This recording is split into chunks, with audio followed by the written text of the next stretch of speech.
बिस्मिल्लाहिर्रहमानिर्रहीम अय्या का नाबुदो व अय्या का नस्तईन। मेरे पाकिस्तानियों, आपको तस्नीम हैदर का सलाम।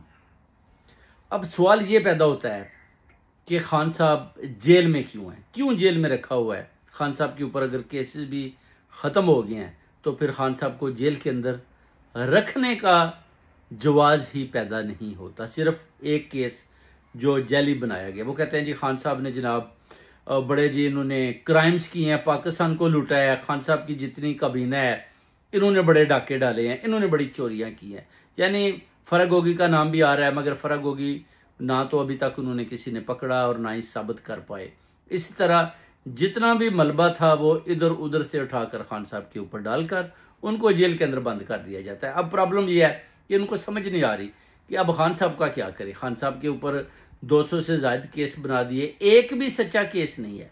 एक केस भी अगर आप बता देना खान साहब के ऊपर सच्चा है तो पूरी कौम गवाही देने को तैयार है, उनको भी पता है। अब वो कहते हैं कि खान साहब ने तो जनाब हम सब की मंजी ठोक दी है, अब हम खान साहब से पीछा कैसे छुड़ाएं।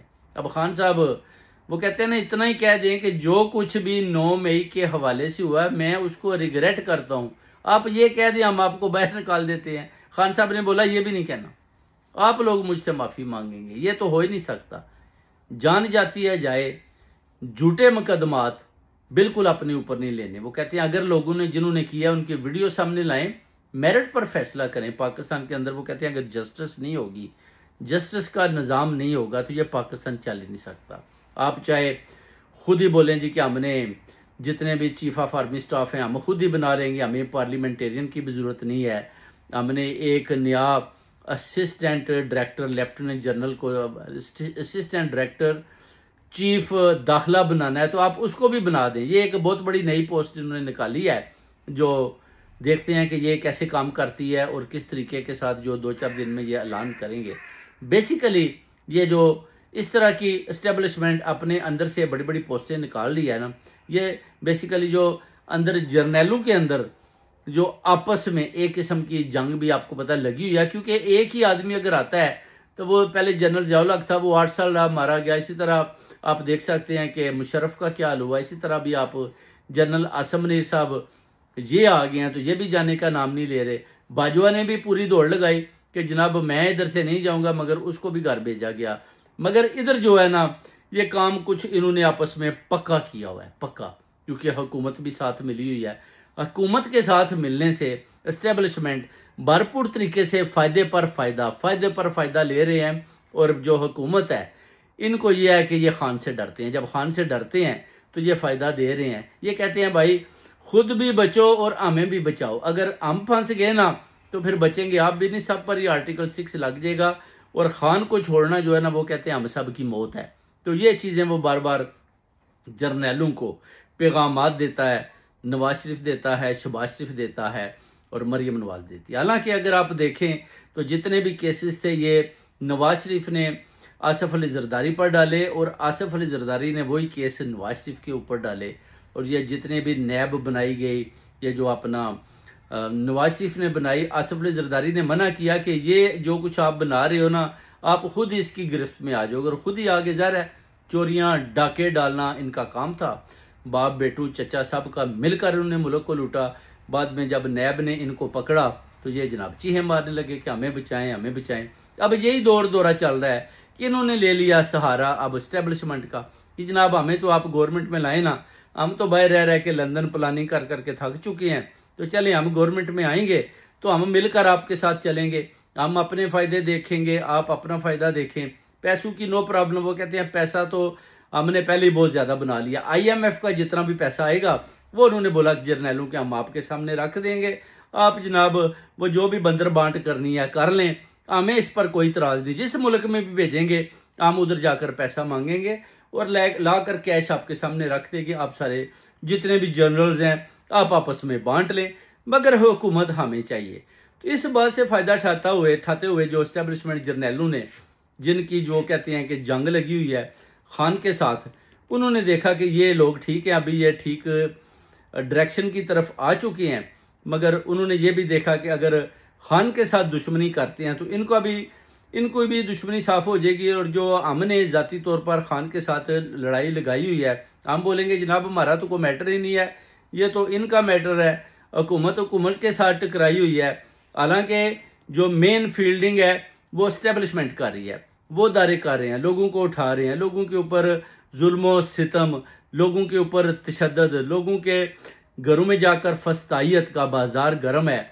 वो तो ये तो सिर्फ और सिर्फ ले रहे हैं पंजाब पुलिस का सहारा। यानी आप देख लें सीसीडी बनाकर जितने भी पीटीआई के वर्कर्स हैं आप देख लें, 1000 की इन्होंने लिस्ट तैयार की थी, अभी तक 800 आदमी इन्होंने बेगुनाह जान से मारे और पैगाम दिया जी कि हमने जनाब खौफ फैला दिया। खौफ फैलाने में ये समझ रहे हैं कि ये कामयाब हुए हैं, मगर बेसिकली ये हार चुके हैं। अगर 800 मारे हैं तो आप 800 और भी मार दो, तो कभी भी आप ये बात याद रखो, कौम, अवाम, ओवरसीज कम्युनिटी खान से कभी पीछे ना तो होना चाहती है, ना ही होगी, और वो खान का ही साथ देंगे और हमेशा देंगे। ये आपने देख लिया, खान का वो कहते हैं ना, एक इशारा हाजिर है जहां हमारा। खान के साथ जो अवाम का प्यार था वो वैसे का वैसा ही है। अब लोग खान को तो छोड़ने को तैयार नहीं है, वो कहते हैं कि जनाब खान के तो साथ ही रहना है, खान के साथ ही मरना और जीना। आप देखें लोगों को सजाएं हुई हैं, लोग कहते हैं हम खान के साथ खड़े हैं, 10 साल की सजा, वो कहते हैं नो प्रॉब्लम, लीडर है तो हम हैं तो पाकिस्तान है। अगर पाकिस्तान में लीडरशिप ही नाकाम है, फेल है, तो फिर हमें भी उनके साथ चलने का कोई फायदा नहीं। लोग खुश होकर खान के साथ खड़े होकर सजाएं भी ले रहे हैं, लोग खुश होकर अपनी जानें भी कुर्बान कर रहे हैं। वो कहते हैं ठीक है, यही समझे दौर था, ठीक है, रहेंगे तो ठीक है, नहीं रहेंगे तो भी ठीक है, मगर खान का साथ नहीं छोड़ेंगे।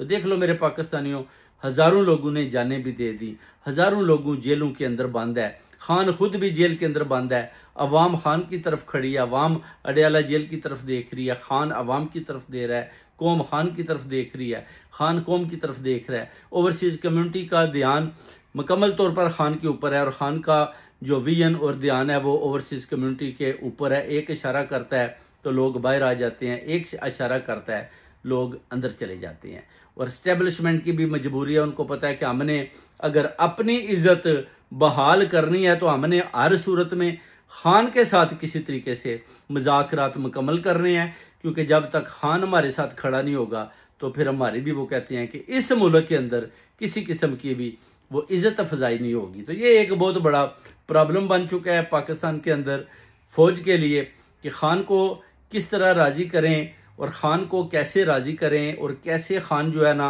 वो बोले कि ठीक है जी मैं बाहर आकर पाक अफवाज की जो इज्जत है वो वापस लाता हूँ। मगर उधर जो दुनिया के दूसरे ममालिक हैं उनको पता है कि ये एक आलमी लीडर है, अगर ये दोबारा आ गया तो फिर ये जो छोटे छोटे बोने सियासतदान हैं जो वक्ती तौर पर एस्टेब्लिशमेंट ने बैठाए हुए हैं, ये उधर से भाग खड़े होंगे, इनको अपनी मौत दिखाई देती है। फिर ये जनाब जाकर अच्छे तरीके से जूते बूट पॉलिश कर रहे हैं कि जनाब फील्ड मार्शल साहब जनाब हमें बचाएं, खुदा के लिए हमारी जान छोड़ें, इस खान को अंदर रखें। अगर खान निकल आया तो वो कहते हैं अगर हम ना रहे तो फिर आपका क्या बनेगा, उनको भी डराते धमकाते हैं। तो ये सारी चीज़ें पाकिस्तान के अंदर चल रही हैं मेरे पाकिस्तानियों। मगर इंशाल्लाह उम्मीद तो करते हैं कि खान साहब को छोड़ना चाहिए, और डीलें जो जैसे मुज़ाकरात वो कहते हैं हो रहे हैं, जैसे बाजी लीमा का बेटा शेर शाह गया उसकी गिरफ्तारी, छोटे भाई की उसकी भी गिरफ्तारी, यानी साथ मुज़ाकरात भी होते हैं मगर साथ गेम और तरीके के साथ भी खेली जा रही है। लोगों को बुलाया जा रहा है, उनको तरीके के साथ गिरफ्तार किया जा रहा है, उनके ऊपर तशद्दुद भी किया जा रहा है, उनको पैगाम दिए जा रहे हैं कि मामलात आपके हल हो चुके हैं, आप अपने मुल्क से इस मुल्क पर आ जाएं। जैसे ही लोग जाते हैं उनकी गिरफ्तारी कर लेते हैं, फिर कुछ को सीसीडी के हवाले कर दिया जाता है, वो उनको मार देती है, बाकी जो लोग हैं उनके ऊपर तशद्दुद किया जाता है या उनको गायब कर दिया जाता है। ये सूरत हाल है मेरे पाकिस्तानियों ओवरसीज के लिए जो बनी हुई हैं। अब ओवरसीज के लोग भी जेल, उनके ऊपर भी 12-12 पर्चे कटवा कर उनको भी जनाब अली ने बुरी तरह अपना जो है ना गायब किया हुआ है, उनको डराया धमकाया हुआ है। मगर फिर भी लोग निकलते हैं, लोग नहीं डर रहे, लोग कहते हैं हमने निकलना है, खान का साथ देना है, क्योंकि ताकत का सर चश्मा आवाम है।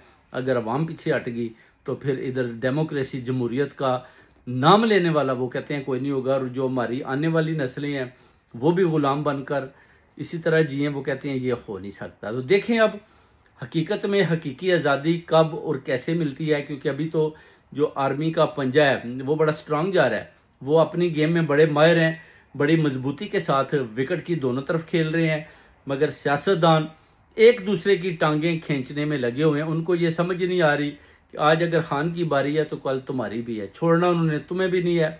इसलिए अगर ये सब इकट्ठे होकर मुकाबला करें अवाम को साथ लेकर तो फिर ये जीत सकते हैं, वरना एक दूसरे के साथ ये दुश्मनियां करते रहेंगे तो ना उसमें नवाज शरीफ जीत सका, ना जुल्फकार अली भुट्टो जीत सका, कायद आज़म मोहम्मद अली जिन्ना को भी ना जीतने दिया, अपना गांधी मारा गया, खान साहब को अंदर कर दिया, लियाकत अली खान का कत्ल हो गया, बेनजीर भुट्टो शहीद रानी मारेगी।